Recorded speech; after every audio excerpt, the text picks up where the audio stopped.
राजनीति में जो समझदार संगठन प्रमुख होते हैं वो एक बात पर बहुत विशेष ध्यान देते हैं कि अपने दल के लिए या अपने मिशन के लिए वो जिन चेहरों का इस्तेमाल कर रहे हैं या जिन चेहरों को फिट कर रहे हैं वे उबाऊ तो नहीं हैं, क्योंकि राजनीति का एक सिद्धांत है कि उबाऊ चेहरा राजनीति के लिए सबसे ज्यादा घातक है।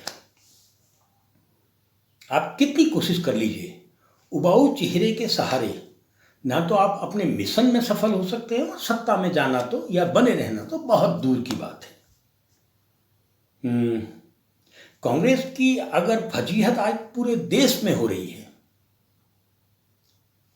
तो उसकी वजह है कांग्रेस में स्थापित वो उबाऊ चेहरे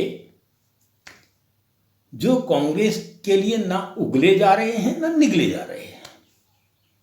सब जानते हैं कि मध्य प्रदेश में कांग्रेस का सर्वनाश बेड़ा गर्क करने में महत्वपूर्ण भूमिका कमलनाथ की रही है। मध्य प्रदेश में आपकी सरकार थी, आपकी सरकार छिन रही थी, आप अपनी सरकार बचा नहीं पा रहे थे। कारण था आप स्वयं अपने विधायकों के लिए उबाऊ चेहरे बन गए थे। कांग्रेस के नाम पर आपको वोट मिला था और जब मध्य प्रदेश में कमलनाथ की सरकार बनी थी तब मध्य प्रदेश में इन्होंने कमलनाथ के नाम से वोट नहीं मांगा था। लेकिन जैसे ही कमलनाथ की सरकार बनी और इनकी पार्टी टूटी तो लोगों ने फिर इनको वोट देना बंद जैसा कर दिया। उत्तराखंड में देख लीजिए, जिस समय पर 2013 में आपदा के बाद जिस तरीके से, जिस अंदाज में, जिस विरोध के बाद बहुगुणा जी को सत्ता से बाहर कर दिया, मुख्यमंत्री हुआ करते थे और सरकार बदली तो हतप्रभ तो लोग थे ही थे, लेकिन जिन चेहरों का इस्तेमाल तब किया गया, सामने लाया गया हरीश रावत जी के रूप में, उनको जनता पहले से नकार चुकी थी।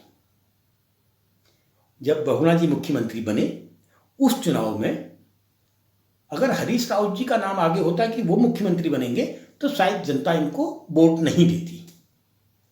ठीक वैसे ही जैसे पिछले 2 लोक विधानसभा चुनाव में और वर्तमान लोकसभा चुनाव में जनता ने कांग्रेस को बहुत पीछे धकेल दिया है।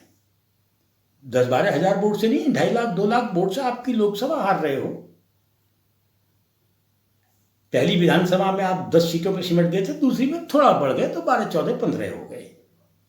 विश कारण था कि कांग्रेस उस चेहरे पर ही दांव लगाने पर प्रतिबद्ध थी, कटिबद्ध थी, है अभी भी, जिस चेहरे को पहाड़ ने उबाऊ चेहरा मान रखा है।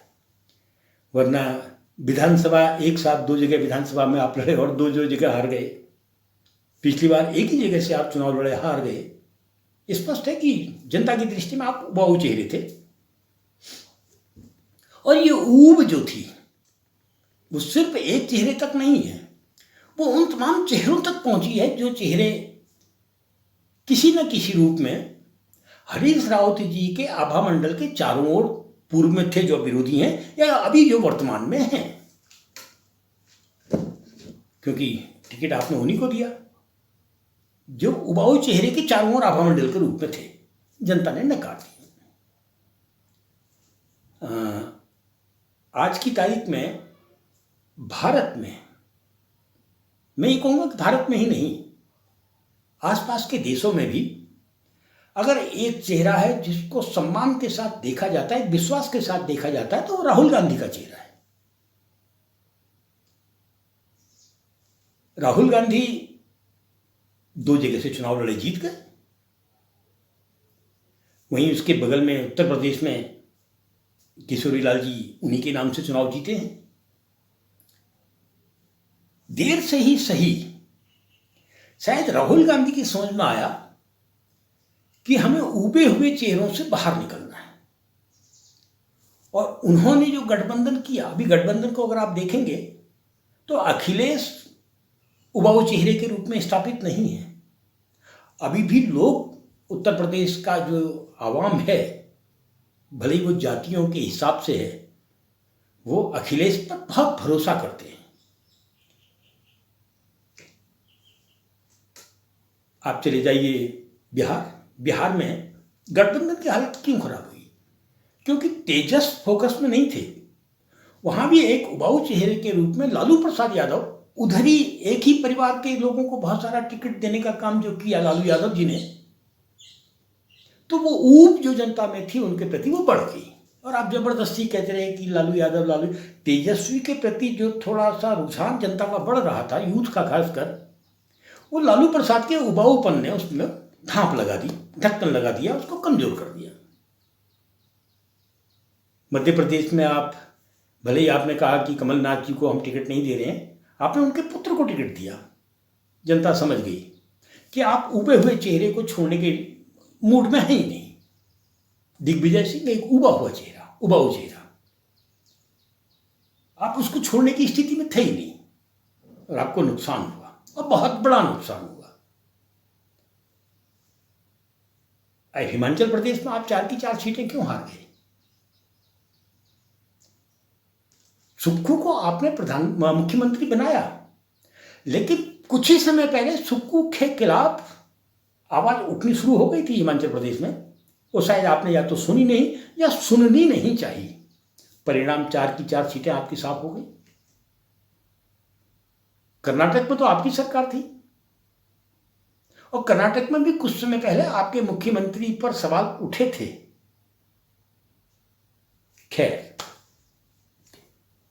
राजनीति में उबाऊ चेहरा किसी काम का नहीं होता, और उबाऊ चेहरे को अगर आप गले लगाए रहेंगे तो वो दल उबाऊ हो जाता है। इस बीच में राहुल गांधी ने अलग अलग तरीकों से, एक रचनात्मक तरीके से कांग्रेस को उबाऊपन से बाहर निकालने की जो कोशिश की, उसमें वो कई हद तक कामयाब भी हुए हैं, और कामयाब होते हुए भी दिख रहे हैं। समय लगेगा, लेकिन राहुल गांधी को समझना होगा कि क्षेत्रों में जिनको आप छत्रप मानते हैं, अगर वो जनता की दृष्टि में उबाऊ चेहरे हैं तो आपको कोई लाभ होने वाला नहीं है। इसी लोकसभा में देख लीजिए, उत्तराखंड में तो आप लगातार 2 विधानसभाओं में देख लीजिए, आप पंचायतों में देख लीजिए। अभी 1 साल के अंदर पंचायत के चुनाव होने वाले हैं। यदि आप उबाऊ चेहरों से बाहर नहीं आते तो इस महत्वपूर्ण स्थान पर भी आपकी हालत वही होगी जो वर्तमान में है। वैसे भारतीय जनता पार्टी को भी सोचना होगा, समझना होगा कि इस बार जो जनादेश मिला है और वोटों के हार जीत के अंतर को अगर आप वो उस जनादेश के साथ देखें तो मोदी जी का चेहरा भी अब धीरे धीरे उबाऊ चेहरे के रूप में सामने आने लगा है। और इस उबाऊपन में उनका एक नारा अभी मील का पत्थर साबित होने वाला है, जो नारा जय श्री राम से उछाल मारकर जय जगन्नाथ की ओर मुड़ा है। ये अधिक उबाऊपन उनके लिए बनाएगा, निश्चित रूप से बनाएगा। देश के अंदर जो चेहरे अभी उबाऊ नहीं है, ममता बनर्जी, उद्धव ठाकरे, कमाल का काम किया है। जो उनकी लाइन थी उसको छोड़ने का, तो उसको छोड़कर तोड़कर नई लाइन बनाने का साहस किया है अखिलेश यादव।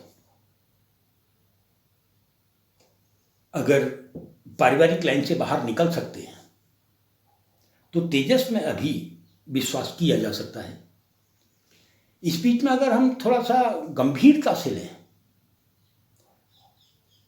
निश्चित रूप से मीडिया के माध्यम से और भारतीय जनता पार्टी आरएसएस के माध्यम से अरविंद केजरीवाल, आम आदमी पार्टी को जिस तरीके से पूर्व में इस्तेमाल किया गया, बाद में उसको किनारे किया गया, अरविंद केजरीवाल का चेहरा भी अब धीरे धीरे उबाऊ चेहरे के रूप में स्थापित होने लगा है, हो चुका है।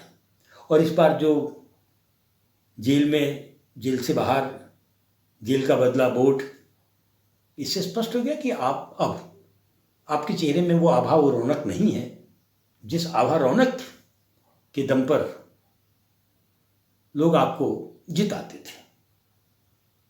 और वैसे भी अरविंद का जो आभा मंडल है, जो उबाऊपन उसमें बढ़ा, उसका कारण साफ है कि जो पार्टी गठन के दिन जो उनका एग्जीक्यूटिव बोर्ड था, पार्टी गठन के दिन जो नेशनल काउंसिल थी, उसमें कितने लोग उसके साथ हैं, पहली पंक्ति के और दूसरी पंक्ति के, एक एक करके वो चेहरे जो उबाऊ नहीं है, प्रशांत भूषण यादव जी, और भी बहुत सारे नाम वो आपको छोड़ के गए। और वो जब आपको छोड़ के गए तो अरविंद केजरीवाल के चेहरे में उबाऊपन बढ़ने लगा। कोई नेता ये नहीं कहेगा कि लोग मेरे से ऊब गए हैं, लेकिन राजनीतिक संगठनों को समझना चाहिए कि उबे हुए चेहरों या उबाऊ चेहरों के सहारे दाल नहीं गलती, और ऐसे चेहरों को विराम देने में ही उनका राजनीतिक हित है।